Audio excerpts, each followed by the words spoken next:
I am a circus artist. I specialized in working with ropes as my circus apparatus.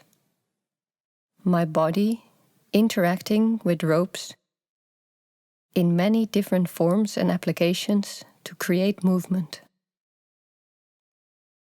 I'm also a rigger. The term rigging originates from sailing, which is where my interest in ropes, knots, and forces comes from. This started when my dad taught me how to sail when I was only 5 years old. In Circus, riggers install the equipment so an artist can train and perform in a safe way. But often, they're also involved in creating new apparatuses for circus artists to explore and interact with.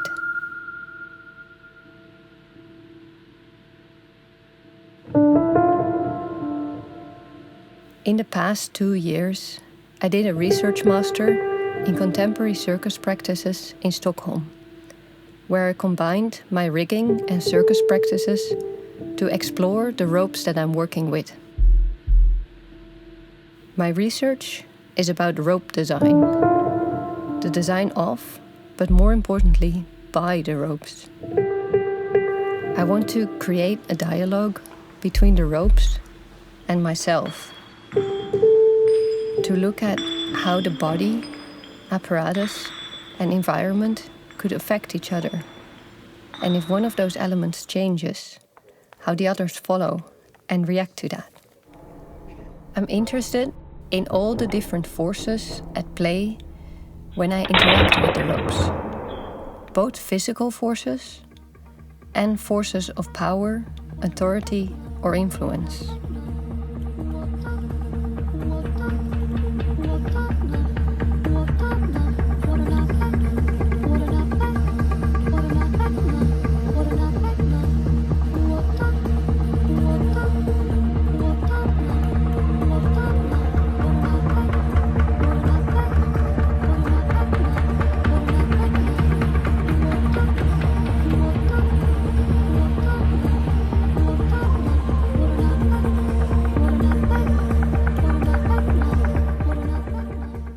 During my research, I realized and accepted more and more how the ropes had agency, how they affected me and other objects in so many ways, how they could create, perform, and be art on their own, and how they interact with other fields, for example, architecture, playground, sculpture, music, and kinetic art.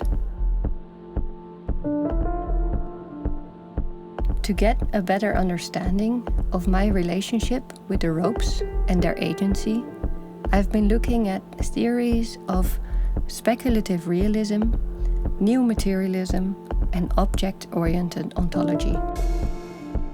I've been developing physical ways to understand those theories, and I am examining if these ways of looking at the world can change the way I look at circus and working with an apparatus. Talking a lot about objects asks for defining what an object is. For this video, I will use the definition that is used in object-oriented ontology, where an object is anything that cannot be entirely reduced either to the component of which it's made or to the effect that it has on other things. This is a very broad definition, but I will try to explain how I see it. I don't limit the word object to lifeless material things. Human and non-human animals are objects. So being lifeless or without consciousness, whatever that is exactly, is not a requirement to be an object. Thoughts, political movements, and names are also objects. So objects are also not only physical, but can also be conceptual. Objects are limited to neither time nor size, and groups of objects can together form another object. You don't have to be able to name or understand something for it to be an object. They exist independently of human perception and are not ontologically exhausted by their relationships to humans and other objects.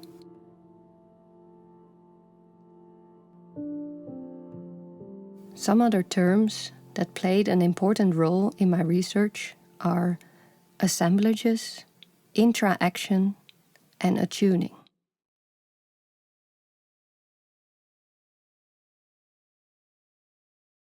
Feminist, materialist, and physicist Karen Barad introduced the word intra-action as the mutual constitution of entangled agencies. When two bodies interact, they each maintain a level of independence. But in the case of intra-action, individuals materialize through the intra-actions, and the ability to act emerges from within the relationship, not outside of it. This gives a way of thinking about relationships with each other, with matter, with materials, with nature, and with discourses that are new to Western thinking. This is where agency comes in. Agency is about actions, reconfigurings, doing, and being. It does not pre-exist separately, but emerges from within the relationship in these interactions. Attuning, a term introduced by Timothy Morton, where he draws both on Kantian philosophy and Star Wars. He observes that the idea of mind melding with a non-human being resembles the Force, an invisible field that permeates and binds everything. Sensing this force, the underlying connectedness of all things, is an experience that Morton describes as attunement.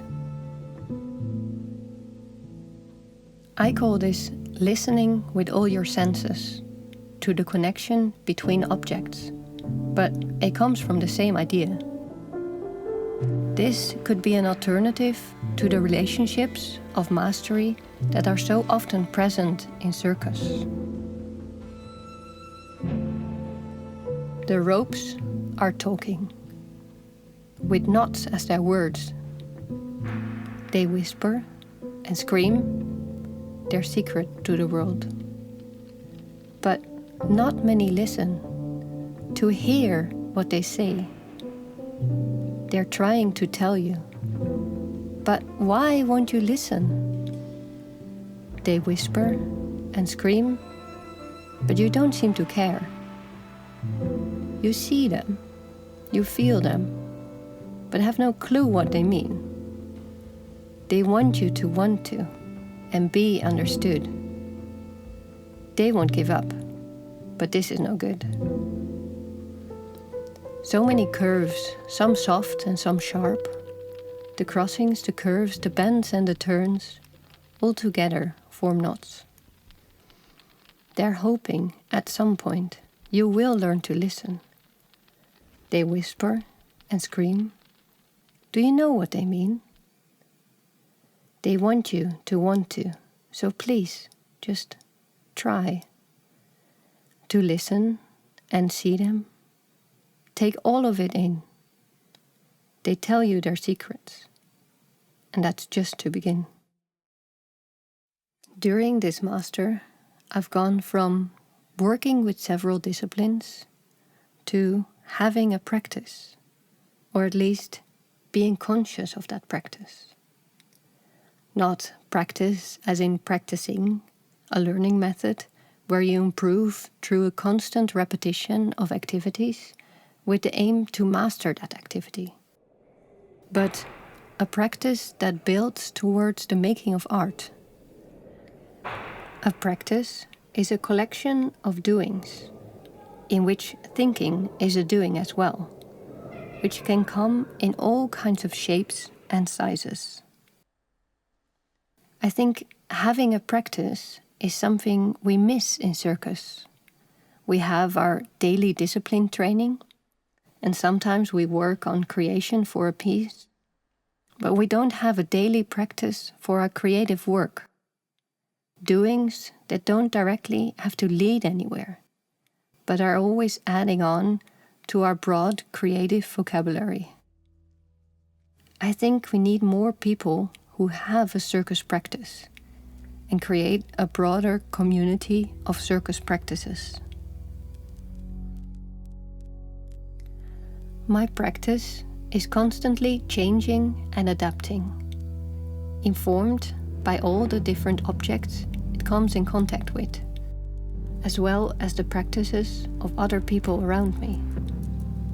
In the study I'm doing at the moment, which is called narrative design, I'm learning how space, architecture, and objects are used as narrative tools in scenography, production design, and interactive storytelling for film, media, and performing arts.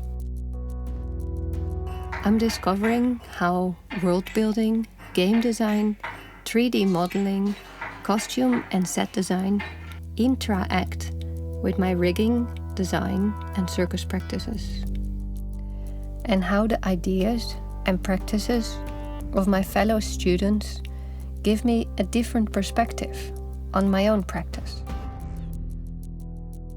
To share my practice with an audience, I want to create a space where the audience can explore, touch, listen to, manipulate, and be manipulated by the ropes, and where they can discover other ways of sharing our world with objects through play.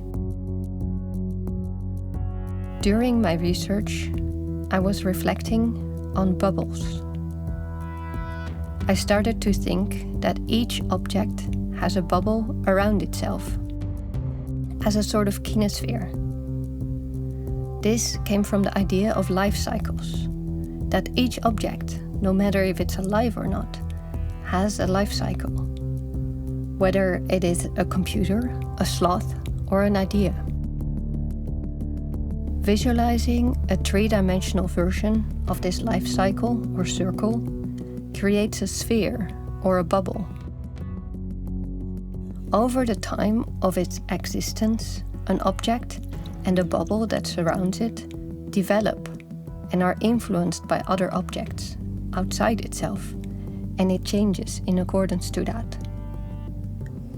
I started to imagine how bubbles from different objects constantly come in contact with each other, and sometimes they will penetrate each other and overlap. By overlapping, they create a space that wouldn't be possible to exist if there wasn't that specific combination of objects, the spaces of coexistence. This overlapping space can be a physical space, but it can also be an idea or movement quality that comes out of the objects coming together. I use these ideas about bubbles as a way to explore the agency of objects around me. More specifically, the ropes that I work with, how they affect and change me, and how our connection grows the longer we work together. When I started out with this research, I saw the rigging and circus I do as two separate things that had a lot of overlap, but that the rigging was the more technical part and my movement more artistic. The longer I was working with it, the more I realized that in the way I work with the ropes and how I explore my relationship to them, rigging, movement, and interaction are all essential parts of my artistic practice. After realizing this, I started to allow myself to appreciate and value all the different parts of my practice and myself more.